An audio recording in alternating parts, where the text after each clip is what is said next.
Aku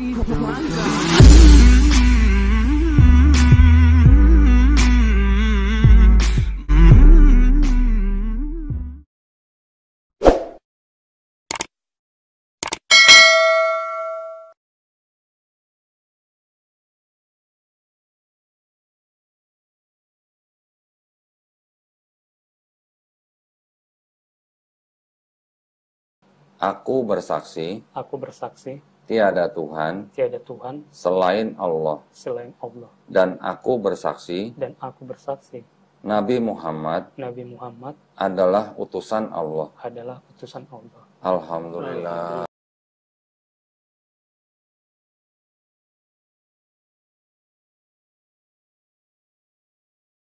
Saya mungkin ceritakan hanya sedikit aja ya. Nanti Mas Sapri bisa belajar lebih jauh lagi tentang kehidupan sang Nabi kita, Nabi Muhammad SAW. Nabi Muhammad SAW itu kalau dirunut-runut, ya, dirunut-runut itu sebenarnya adalah keturunan daripada Nabi Ismail alaihissalam.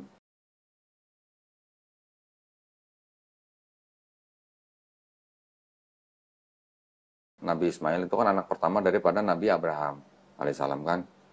Nabi Abraham kan punya anak Nabi Ismail dan Nabi Ishak, ya kan. Nabi Ismail ini kan dia diusir sama Abraham nih, katanya nih, dengan ibunya kan bernama Hagar kan, atau Hajar dalam Islam. Setelah itu kan mereka mengembara dan akhirnya tinggal di Beersheba sampai kemudian setelah besar baru tinggal di Paran, gitu. Pegunungan Paran gitu. Kalau kita cek di sejarah, di geografi dan segala macam, yang sudah berubah gitu, ya penyebutannya, pegunungan Paran itu sebenarnya di Arab mas. Gitu. Nah bertemu dengan orang-orang asli suku Arab, berasimilasi, akhirnya keturunannya sampai kepada Nabi Muhammad SAW.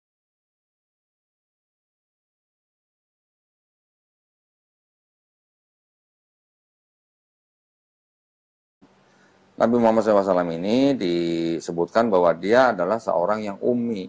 Ummi artinya tidak bisa baca tulis, mas.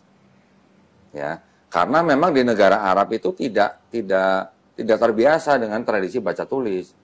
Mereka terbiasanya dengan bahasa syair gitu. Ya, orang-orang Arab itu memang sudah terbiasa dengan syair. Jadi mereka mikirin apa, bikin syair. Mikir apa, bikin syair. Lihat danau, bikin syair gitu.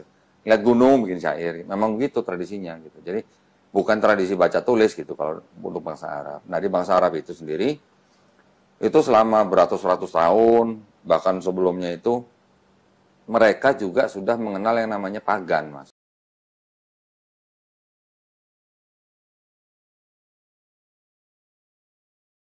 Dari mana? Dari Persia. Karena mereka kan orang-orang pedagang. Mereka mengambil barang dari negara lain, dijual di Arab gitu ya. Bawa souvenir gitu, ada yang bawa souvenir gitu ke Mekah. Namanya Amr bin Luhai lah, saya sebutin aja namanya. Dia berdagang ke Syam, dia pulang bawa souvenir. Souvenir apa? Patung gitu. Dia melihat orang sana menyembah patung itu gitu. Artinya sebenarnya orang Arab sendiri sebenarnya tahu gitu bahwa pencipta itu namanya Allah gitu. Cuman karena ada patung-patung yang disembah yang dianggap sebagai perantara kepada Tuhan Sang Pencipta, jadi mereka terbiasa dengan menyembah perantaranya, minta tolongnya lewat perantara itu gitu. Bawa satu patung, yang lain nyusul, nambah-nambah. Jadi Mekah itu, Ka'bah yang di Mekah itu, akhirnya dikelilingi dengan patung-patung berhala yang berasal dari daerah-daerah yang tadi saya sebutin itu. Jadi orang Arab sudah terbiasa dengan menyembah pagan.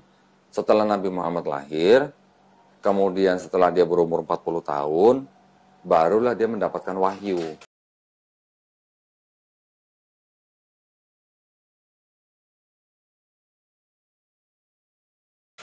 Nah, wahyu ini diturunkan melalui malaikat Jibril alaihissalam. Ya, malaikat Jibril ini adalah malaikat penyampai wahyu. Di dalam tradisi Yahudi juga mereka mengenal malaikat Gabriel. Di Kristen juga mengenal malaikat Gabriel. Sama, sosoknya sama. Setelah menerima wahyu, barulah Nabi Muhammad berdakwah kepada bangsanya sendiri yang di Arab itu. Karena mereka selalu menyekutukan pencipta gitu. Nah, Nabi Muhammad akhirnya mendapatkan pengikut, pertama dari saudara-saudara orang dekat, akhirnya kelompok ini makin besar, dipersekusi sama penguasa-penguasa Arab. Penguasa Arab ini sebenarnya juga saudara-saudaranya sendiri gitu. Paman-pamannya sendiri gitu sebenarnya. Akhirnya karena dipersekusi, mereka mengungsi. Awalnya ada yang mengungsi ke Habasyah, ke Ethiopia. Terus akhirnya karena terus dipersekusi, akhirnya Nabi hijrah ke Madinah. Dari Mekah ke Madinah.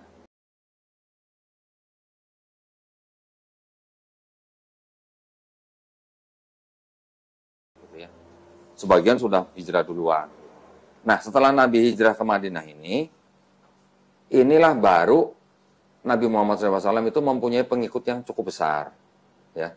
Jadi mungkin bisa dikatakan dalam satu Madinah itu, selain Yahudi dan Kristen, semuanya sudah Islam gitulah. Jadi sudah punya kekuatan, akhirnya berperang sama saudara-saudaranya sendiri dari Mekah gitu mas. Nanti ada perang Uhud, ada perang macam-macam, ada berapa kali perang. Sampai akhirnya Mekah ini ditaklukkan atau ditundukkan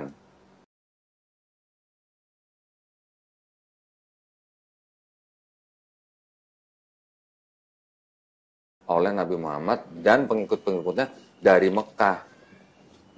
Itu ya peristiwa yang disebut dengan Fatu Mekah. Yang sebelumnya ditandai dengan perjanjian ini itulah ada ya.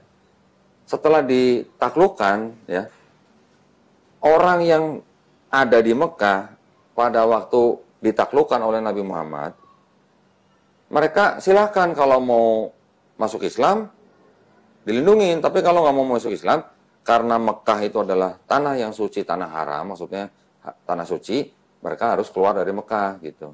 Tapi bukan berarti dibunuh-bunuhin, enggak. Yang mau masuk Islam silakan, yang enggak silakan gitu. Di dalam Islam itu tidak ada paksaan gitu mas. Orang-orang Yahudi dan orang-orang Nasrani yang tinggal di Arab Saudi yang tidak mau masuk Islam tidak dibunuh, mereka hanya perlu membayar jizyah namanya.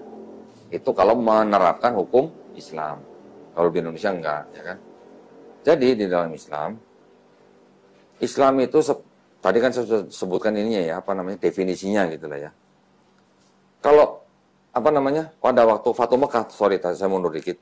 Setelah ditaklukkan, patung-patung berhala yang tadinya mengelilingi Ka'bah itu, yang jumlahnya kurang lebih 360, itu semua dihancurkan.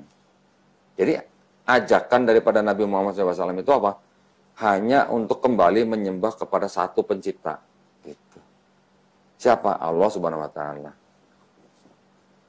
Nama Allah Subhanahu Wa Taala sendiri itu dulunya sebenarnya sudah dikenal oleh orang-orang Arab, tetapi mereka menyalahgunakan nama itu sebagai dewa gitu.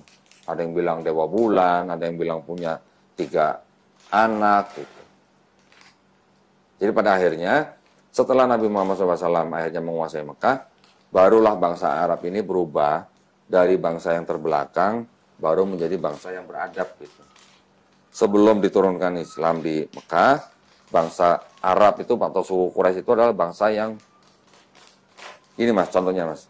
Kalau mereka punya anak perempuan, itu dikubur hidup-hidup. Itu namanya bangsa apa itu kalau begitu? Bayi perempuan dikubur hidup-hidup. Itu yang melakukan adalah suku Quraisy.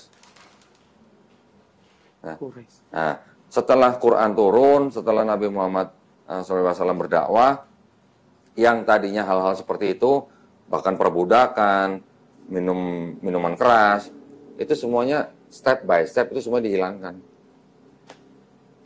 Semua dihilangkan.